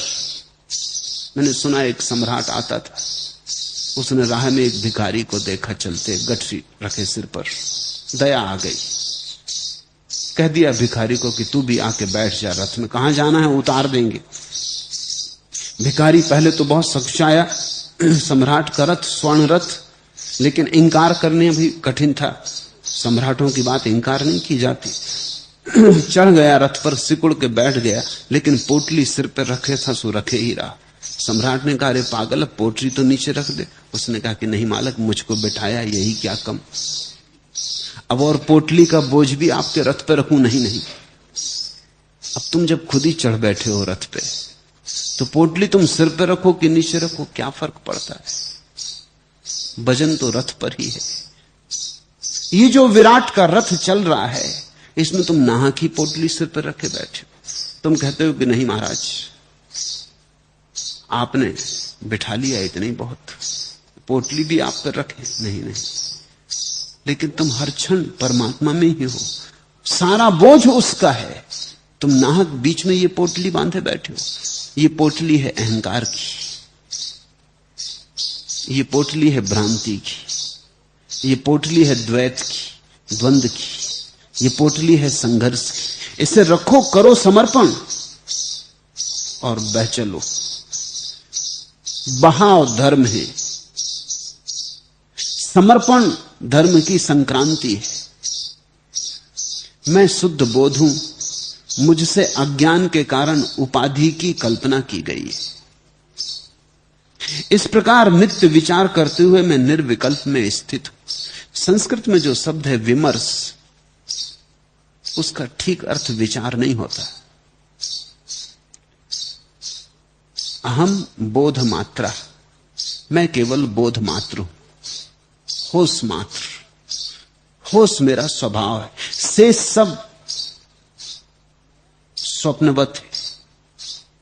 मया अज्ञानात उपाधि कल्पिता, और से सब मेरी कल्पना के कारण पैदा हुआ है।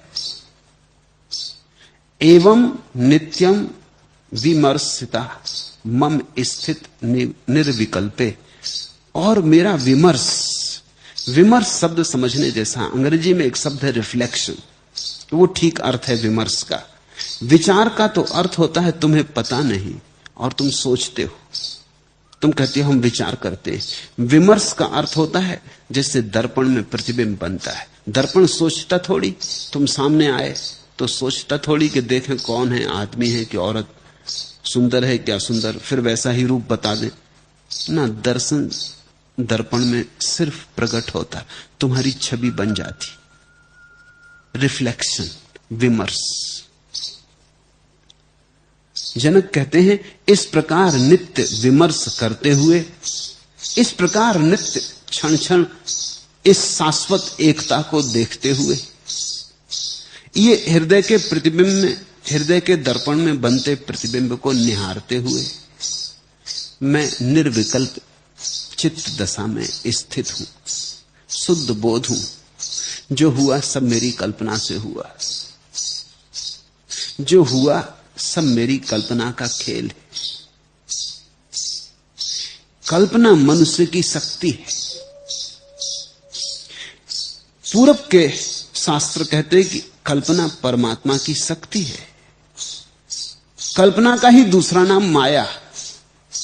माया अर्थात परमात्मा ने कल्पना की। परमात्मा की कल्पना का परिणाम है ये विराट विश्व, और आदमी जो कल्पना करता है उसका परिणाम है हम सब की छोटी छोटी दुनियाएं।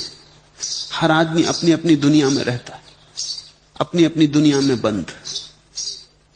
तुम ऐसा मत सोचना कि हम सब एक ही दुनिया में रहते हैं। जितने आदमी हैं यहां उतनी दुनियाएं एक साथ। इसलिए तो दो आदमी मिलते हैं तो टकराहट होती, दो दुनियाएं टक्कर खाती, कठिन हो जाता है। अकेले अकेले सब ठीक चलता है, दूसरे के साथ जुड़े की अड़चन हुई, क्योंकि दो दुनियाएं, दो ढंग, दो विचार की शैलियां एक दूसरे के साथ संघर्ष करने लगती। हमारी कल्पना ही हमारी दुनिया बन जाती। कल्पना की शक्ति बड़ी है। कल्पना का अर्थ है जो हम सोचते हैं वैसा होने लगता है। जो हम सोचते हैं उसके परिणाम बनने लगते, उसके चित्र उभरने लगते। ठीक कल्पना वैसी है जैसे स्वप्न की शक्ति है। रात कुछ भी तो नहीं होता, पर्दा भी नहीं होता। रात सपने में तुम ही अभिनेता होते हो, तुम ही दिग्दर्शक होते हो, तुम ही कथाकार, तुम ही मंच, तुम ही दर्शक, सभी कुछ तुम ही होते हो। फिर भी एक पूरा खेल बन जाता। थोड़ा सोचो, मैं एक महिला को देखने गया था, वो 9 महीने से बेहोश है, कोमा में, और डॉक्टर कहते हैं वो कोई 3-4 साल भी रह सकती इस अवस्था में। उसका बेटा भी वहां मौजूद था। वो मुझसे पूछने लगा कि एक बात मुझे आपसे पूछनी, मैं सबसे पूछता हूं कोई उत्तर नहीं देता। अगर मेरी मां सपना देख रही हो तो 9 महीने तक उसको पता ही नहीं चला होगा कि सपना। बात तो उसने बड़ी गहरी पूछी। ये महिला 9 महीने से बेहोश है। वो बेटा पूछता है कि अगर ये सपना देख रही होगी तो हम तो रोज सुबह उठाते हैं तो पता चल जाता है कि अरे सपना था। ये तो उठती नहीं। ये 9 महीने से सपना चल रहा होगा तो देख ही रही होगी सपना, और मान रही होगी कि सच है। 9 महीने में इसको एक क्षण भी ख्याल नहीं आया होगा कि ये सपना है। बात तो ठीक है। सच तो यह है कि जब हम आंख खोल लेते हैं तब भी सपना बंद नहीं होता। सपना तो भीतर चलता ही जाता है। इसलिए कभी भी तुम आंख बंद करो, भीतर थोड़ा खोजो, तुम पाओगे सपना चल रहा है। दिवा स्वप्न शुरू हो जाता है। जैसे दिन को सूरज निकलता है, आकाश के तारे खो जाते हैं। क्या तुम सोचते हो कहीं चले जाते हैं? जाएंगे कहां? जहां है वहीं, सिर्फ दिन की रोशनी में ढक जाते। रात सूरज विदा हो जाता है, फिर तारे प्रकट होने लगते। तारे तो वहीं के वहीं हैं, सिर्फ सूरज की रोशनी में ढक जाते हैं, रोशनी खो जाती है, फिर प्रकट हो जाते। ऐसा ही तुम्हारे सपने की धारा तो चल ही रही है। जब तुम आंख खोलते हो तो दुनिया के कामधाम में भूल जाते हो, भीतर धारा चलती रहती। फिर आंख बंद की, कभी करके देख लो, आराम कुर्सी पे बैठ जाओ, आंख बंद कर लो, थोड़ी देर में तुम पाओगे सपना चल रहा है, इलेक्शन लड़ रहे, जीत भी गए, प्रधानमंत्री हो गए। और इतना ही नहीं, प्रधानमंत्री होकर जिन जिन को तुम्हें मारना उनका सफाया भी कर दिया, जिन जिन को जेल भेजना उनको जेल भी भेज दिया, और जिन जिन को तुम्हें मंत्री बनाना उनको मंत्री भी बना लिया। तभी पत्नी आ गई चाय लेके कि चाय तैयार है, चौंक के तुम बैठ गए, अपनी चाय पीने लगे। तब तुमको समझ में आया कि अरे कहां खो गए थे। जागे जागे भी सपने की धारा भीतर बह रही। तुमने शेख चिल्ली की कहानियां पढ़ी, वो सब तुम्हारी कहानियां हैं, वो आदमी की कहानियां।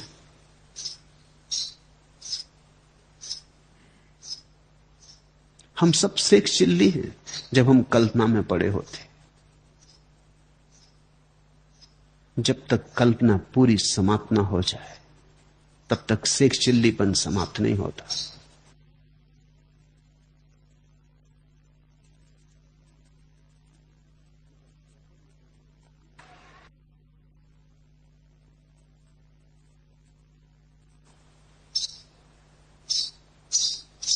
ऐसा हुआ कि पंडित जवाहरलाल नेहरू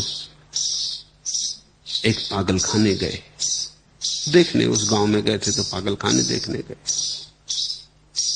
अब ऐसा अक्सर होता है, जब चर्चिल ताकत में था तो इंग्लैंड के पागलखानों में कम से कम 4-5 आदमी बंद थे जो अपने को चर्चिल मानते थे। ऐसा नेहरू के साथ भी था। जब नेहरू यहां जिंदा थे तो हिंदुस्तान के पागलखानों में कोई 10-12 आदमी थे जो अपने को पंडित नेहरू मानते थे। उस पागलखाने में भी एक आदमी था जो बिल्कुल ठीक हो गया था, उसी दिन विदा हो रहा था। तो पागलखाने के अधिकारियों ने कहा कि पंडित नेहरू आते, उन्हीं के हाथ से इसको छुटकारा दिला देंगे। वो आदमी लाया गया। पंडित नेहरू ने पूछा कि कभी कोई ठीक भी होते? उन्होंने कहा आज ये एक आदमी आपके हाथ से विदा करने के लिए रोक रखा है। वो आदमी आया, पंडित नेहरू ने उसे फूल भेंट किए और कहा कि स्वागत कि तुम ठीक हो गए। उस आदमी ने देखा पंडित नेहरू की तरफ, पूछा आपका नाम? तो मेरा नाम पंडित जवाहरलाल नेहरू। उनका घबराओ मत, अगर 3 साल रह गए यहां तुम भी ठीक हो जाओगे। ये बीमारी मुझे भी थी मगर इन डॉक्टरों की कृपा ठीक कर दी। वो आदमी पंडित जवाहरलाल नेहरू अपने को समझता था। तुम हंसते हो लेकिन तुमने जो अपने को समझा है वो इससे बहुत भिन्न नहीं। वो जरा हिम्मतवर रहा होगा तो उसने अपने को पंडित जवाहरलाल नेहरू समझ लिया। तुम उतने हिम्मतवर नहीं हो, या किसी से कहते नहीं, मन में तो समझते ही हो। मगर हर आदमी कुछ अपने को समझ रहा है, कल्पना को पोषित कर रहा है। ये कल्पना का जाल गिर जाए तो धर्म का आविर्भाव होता है। मेरा बंध या मोक्ष नहीं, आश्रय रहित होकर भ्रांति शांत हो गई है। आश्चर्य है कि उस मुझ में स्थित हुआ जगत वास्तव में मुझ में स्थित नहीं। न में बंधो अस्ति मोक्षो व भ्रांति शांता निराश्रया। अहो मयि स्थितम विश्वम वस्तुतो न मयि स्थितम। मैं बंधा व मोक्षा न अस्ति, मेरा बंध या मोक्ष नहीं। सुनो कैसी अद्भुत बात जनक कह रहे। न मेरा बंधन है न मेरा मोक्ष है। तुमने ये तो सुना कि बंधन है संसार, छोड़ो बंधन, बंधन से मोक्ष की खोज करो। लेकिन सुनी तुमने जनक क्या कह रहे? वो कह रहे न मेरा बंधन है न मोक्ष। ऐसी चित्त दशा का नाम ही मोक्ष है जहां तुम्हें पता चलता है न बंधन न मोक्ष। बंधन भी कल्पित थे तो मोक्ष भी कल्पित थे। कथा है जीसस के जीवन में कि वो एक गांव में आए और उन्होंने एक वृक्ष के नीचे कुछ लोगों को बड़े उदास देखा, बड़े परेशान देखा। बड़े दीन दुर्बल। उन्होंने पूछा तुम्हें क्या हुआ, तुम पे कौन सी विपदा आ गई? उन लोगों ने कहा विपदा हम पे बड़ी आई, हम लोग बहुत घबरा गए, हमने बड़े पाप किए और हम नरक से डर रहे हैं, हम थर थर कांप रहे हैं। अब मुसलमानों का नरक खतरनाक तो होने ही वाला है। अगर नरक जाओ तो हिंदुओं का चुनना, वहां थोड़ी अस्त व्यस्तता रहेगी, मुसलमानों का मत चुनना। अगर वहां कोई चुनाव हो तो भारतीयों का चुन लेना, जर्मन या इस तरह के लोगों का नरक मत चुन लेना, क्योंकि वहां बड़ी चुस्ती, वहां सब नियम की पाबंदी, वहां रुस्वत भी ना चलेगी कि जरा रुस्वत दे दी और आग से जरा बच गए या जरा ठंडी आग में डलवा लिया आपने को, कुछ ना चलेगा। अब मुसलमानों का नरक,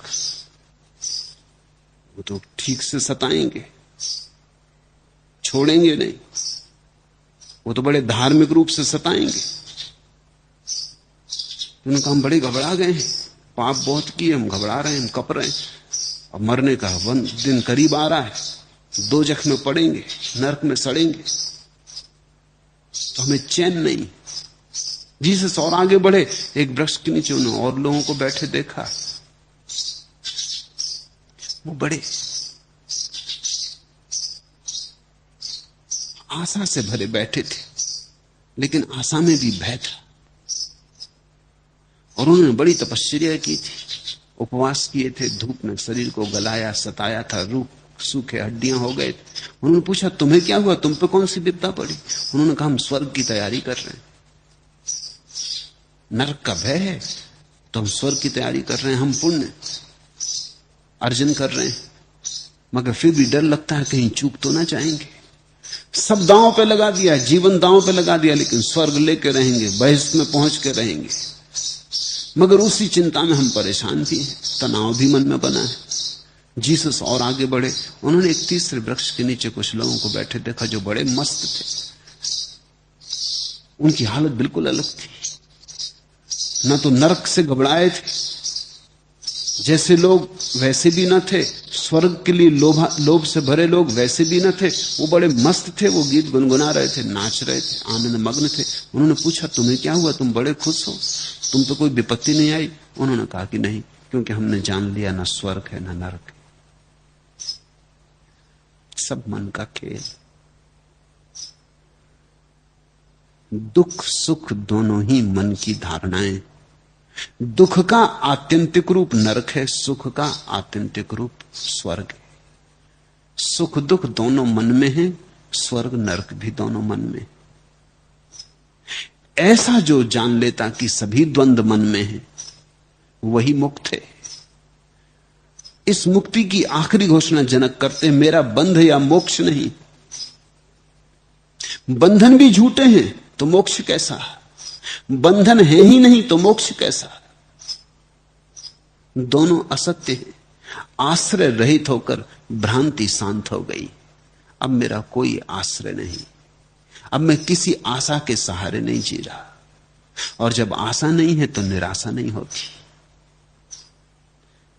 आश्रय रहित होकर भ्रांति शांत हो गई।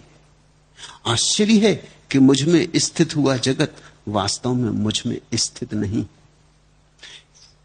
यह आश्चर्य की बात है कि सारा जगत है, फिर भी मैं अकलुषित, फिर भी मैं निरंजन, फिर भी मैं पार। एक बौद्ध कथा है, दो भिक्षु एक नदी से पार होते थे कि बूढ़े भिक्षु ने देखा कि एक युवती नदी पार करना चाहती, तो वो घबरा गया। नदी गहरी है, शायद युवती कहे कि मेरा हाथ संभाल लो, वो अनजान मालूम होती है, सुंदर युवती है। वो उसके पास से निकला, युवती ने कहा भी कि मुझे नदी के पार जाना है, क्या आप मुझे सहारा देंगे? उसने कहा मुझे क्षमा करो, मैं भिक्षु हूं, स्त्री को मैं छूता नहीं। और उसके हाथ पैर कप गए और वो भागा, तेजी से नदी पार कर गया। बूढ़ा आदमी, बहुत दिन का दबाया हुआ काम भीतर फुफकार मारने लगा। ये ख्याल ही कि स्त्री का हाथ पकड़ ले सपनों को जन्म देने लगा। वो तो नदी पार कर गया घबराहट में, सोचा भगवान को धन्यवाद दिया कि चलो बचे, एक झंझट आती थी। एक गड्ढे में गिरने से बचे। तब पीछे लौट कर देखा तो बड़ा हैरान हो गया। हैरान भी हुआ, थोड़ा ईर्ष्या से भी भरा, थोड़ी जलन भी पैदा हुई। वो जो युवा सन्यासी पीछे आ रहा था, वो लड़की को कंधे पे बिठा के नदी पार करवा रहा, कंधे पे बिठा के। हाथ पकड़ना भी एक बात थी, स्पर्श भी वर्जित है। और मैं तो बूढ़ा हूं और ये जवान है, और ये अभी नया नया दीक्षित हुआ है, और ये क्या पाप हो रहा है। फिर 2 मील तक दोनों चलते रहे। आश्रम पहुंचने के पहले तक बूढ़ा फिर बोला नहीं, बहुत नाराज था, आग बबूला था। नाराजगी में ईर्ष्या भी थी, नाराजगी में रस भी था, क्रोध भी था, अपने को ऊंचा और धार्मिक मानने की अस्मिता भी थी, और इसको निकृष्ट और अधार्मिक मानने का भाव भी था। सभी कुछ मिश्रित था।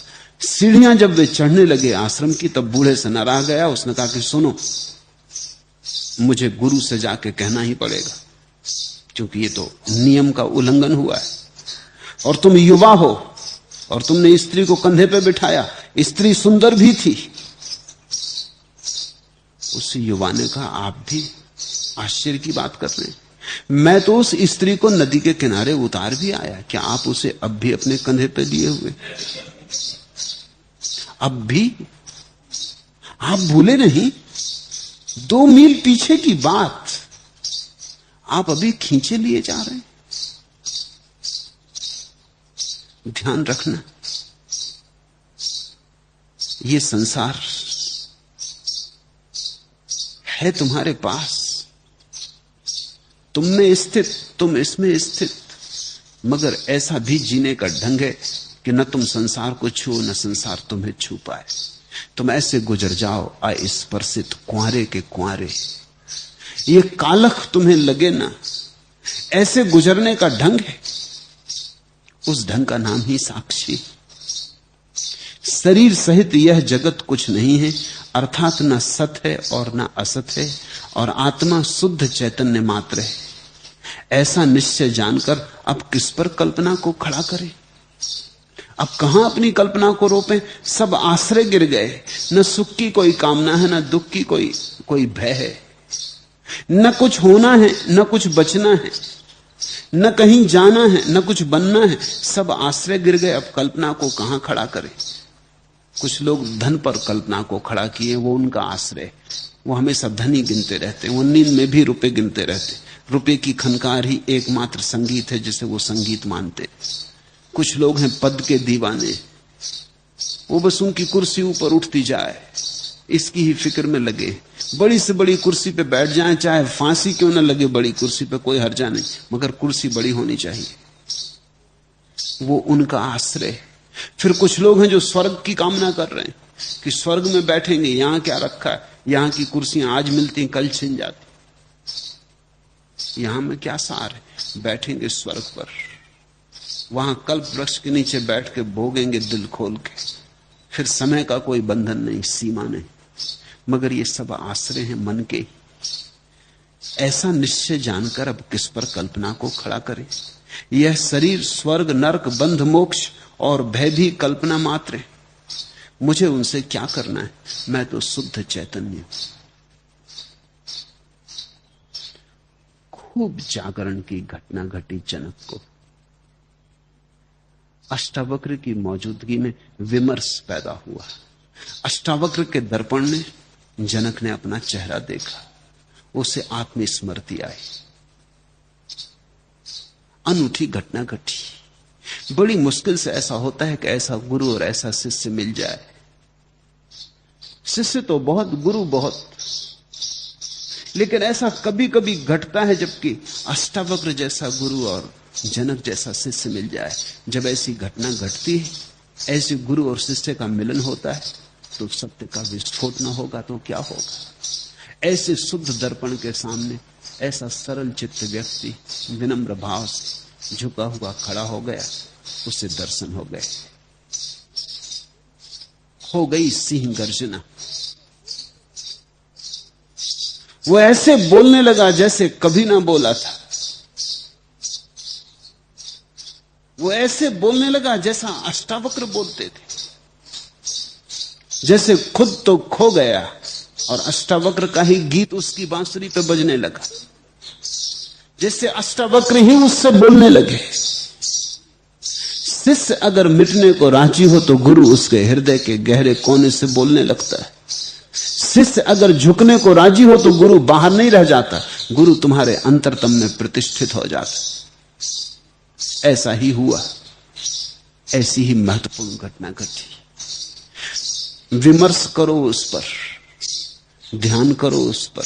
ऐसी घटना तुम्हें भी घट सकती है, कोई कारण नहीं, कुछ कमी नहीं है, सिर्फ तुम्हारी कल्पना के जाल और तुम्हारी विधियां और तुम्हारी औषधियों का अंबार तुम्हें स्वस्थ नहीं होने दे रहा है। तुम स्वस्थ हो ऐसा विमर्श करो, तुम परमात्मा हो ऐसा विमर्श करो।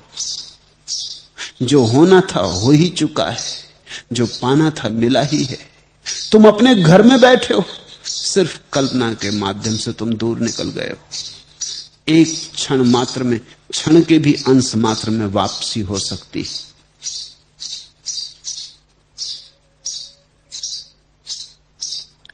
मुल्ला नसरुद्दीन अपने डॉक्टर के पास गया था। डॉक्टर साहब, कहने लगा वो, अगर किसी दिन मैं यहां आके पतलून की जेब से इतने नोट निकालूं कि आपके पिछली सभी बिलों का भुगतान हो जाए, तो आप क्या मानेंगे, क्या समझेंगे? डॉक्टर ने कहा, यही कि तुम किसी दूसरे का पतलून पहने हुए। तुम्हें भरोसा नहीं आता, मैं कह भी रहा हूं तो भी तुम सुनते हो। तुम कहते हो हुआ होगा जनक को, मगर ये पतलून अपनी नहीं। तुम तो जानते हो अपनी पतलून में हाथ डालेंगे तो खाली। हाथ ही तुमने नहीं डाला है, खाली का तुमने भरोसा कर लिया है बिना खोजे। तुम तो सदा ये देखते हो कि जहां भी आनंद है वो किसी दूसरे के पास है, मेरे पास का।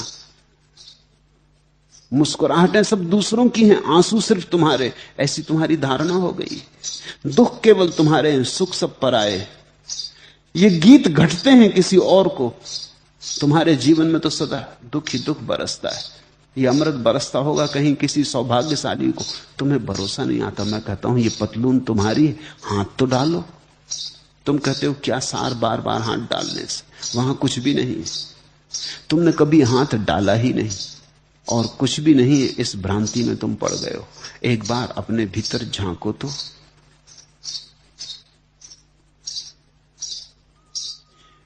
मुल्ला नसरुद्दीन के घर एक आदमी आया हुआ था। वो पूछने लगा नसरुद्दीन से, यदि कोई बाहरी व्यक्ति आकर ऐसा जम जाए कि जाने का नाम न ले तो आप क्या उपाय करते? बहुत देर से जमे हुए इस आदमी ने मुल्ला नसरुद्दीन से ऐसा पूछा। मैं तो कुछ नहीं कर पाता, किंतु मेरी पत्नी बड़ी चतुर है। ऐसे मौकों पर वह आकर किसी न किसी बहाने मुझे अंदर बुला लेती। मुल्ला ने जवाब दिया। वह आदमी दूसरा सवाल पूछने जा ही रहा था कि पर्दा उठा और एक महिला अंदर आई और बोली, आप भी गजब करते हैं, शर्मा जी के घर 6 बजे चलना है और आप बैठ के गप्पे लगा रहे हैं। गुरु का कुल काम इतना है कि जो तुम नहीं कर पा रहे हो वो तुम्हें चौंका दे। वो कह दे आके कि 6 बजे शर्मा जी के घर चलना है और तुम बैठ के गप्पे लगा रहे हो। गुरु तुम्हें कहीं ले जाता नहीं, सिर्फ जगाता है, सिर्फ याद दिलाता है कि छोड़ो ये गप्पे, समय और मत गमाओ, ऐसे भी बहुत गमा चुके हो। अष्टावक्र की मौजूदगी में याद आ गई जनक को कि हो गई गप्पे सब व्यर्थ। ये सब गप्पे हैं कि कोई सम्राट की कोई भिखारी, ये सब गप्पे हैं कि कोई धनिक की कोई अमीर, ये सब गप्पे हैं कि कोई सफल की कोई असफल। ये सब गप्पे हैं, ये सब कल्पनाएं। हम एक दूसरे को सहारा दिए और इन कल्पनाओं में हम जीते चले जाते। ये हमारे रचे हुए नाटक है, ये हमारे खेल है। अगर किसी को सफल होना है तो किसी को असफल होना पड़ेगा, इसलिए खेल में तो दोनों की जरूरत पड़ती। अगर सभी सफल होना चाहें तो खेल बंद हो जाता है, सभी असफल हो जाएं तो खेल बंद हो जाता है। तो हमने एक खेल रच लिया, उसमें कोई असफल होता है, कोई सफल होता है, कोई बुद्धिमान, कोई बुद्धू। हमने एक खेल रच लिया है, एक कल्पना का जाल है, हमने एक बस्ती बसा ली। इतना ही तुमसे कहना चाहता हूं, खूब समय हो गया, उठो। दर्पण तुम्हारे सामने है, थोड़े अपने चेहरे को देखो। तुम्हें पकड़ के नदी के किनारे ले आया हूं, जरा झांको। और सिंह गर्जना किसी भी क्षण हो सकती।